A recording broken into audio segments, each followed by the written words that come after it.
Hey everybody, welcome back to another video on Gentry Gallery. Today I've got a pretty cool fighting knife here. This is a straight guard M3.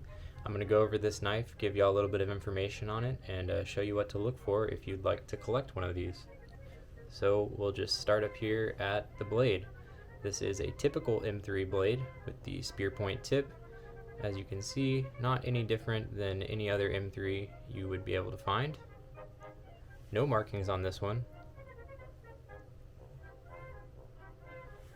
Down here at the guard and handle, we see the most striking difference on this piece. It does have a completely straight guard, and the stock of the steel of the guard is a little bit thicker than you'll see on most issued M3 knives. You can see it is the same guard shape. It has a rounded top, simply marked case there, no M3. And then down here at the bottom we have kind of a pointy side that would normally be bent upwards. Down here on the grip, we can see it's a stacked leather washer grip. A little bit different again than the issued M3s. There are no grooves carved into this grip. And you can see here at the top under the guard, we do have a slightly wider piece of leather. I'm not entirely sure why that's there, but my guess is that it provides a nice little finger guard for when you're holding the knife in a fencing grip. Down here at the pommel, again, very similar to a normal M3. You can see here it has been ground or polished so that the peening is really flush with the pommel. A lot of times on the issued ones they're a little bit more crude, but this one there's some time taken there. You can see that there is no ordnance mark on this knife. That is typical, as these were not officially issued knives. Now getting into a little bit of the history on these, it seems to be a little bit blurry from what my research shows. If you look in, let's say, Bill Walters' book or M.H. Cole, these are listed as World War II knives, and I think the theory basically is that these were PX M3s. That does make a lot of sense, as there were a lot of knives that didn't have ordnance marks on them that we know were used in that conflict. But on the other hand, and I don't know if these are just armchair historians or what, a lot of people also believe that these were kind of cobbled together by Case after the war ended with surplus parts. Whatever you want to believe is up to you. I'm under the impression that this probably was a PX knife sold during World War II. I tend to trust M.H. Cole.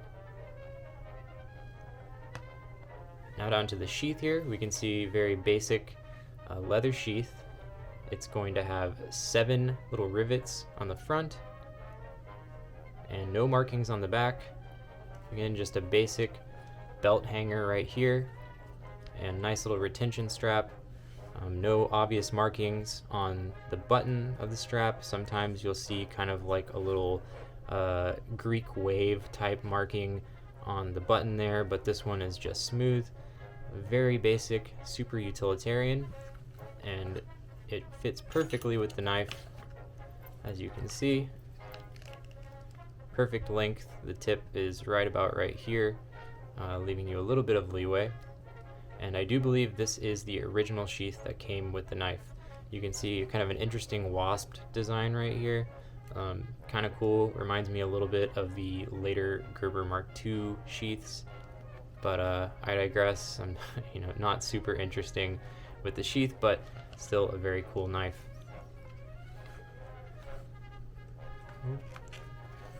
Gotta be careful with this thing. The sheath is a little bit hardened.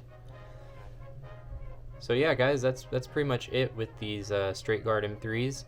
One other thing to mention is that there are a couple variations of these. I don't have any, so I couldn't show you. But from my understanding, there was also a Parkerized version with Parkerized blade and fittings. But anywho, guys, these are really cool, extremely solid knife. Actually, the weight and balance and everything feels a lot better than most issued M3s I've held. So I could definitely see why somebody would choose to buy one of these. Anyways, guys, really appreciate y'all watching. Leave comments below and like the video if you liked it, dislike it if you didn't like it. And I'd love to hear about the straight guard M3s in your collection, so let me know. Have a good one, y'all.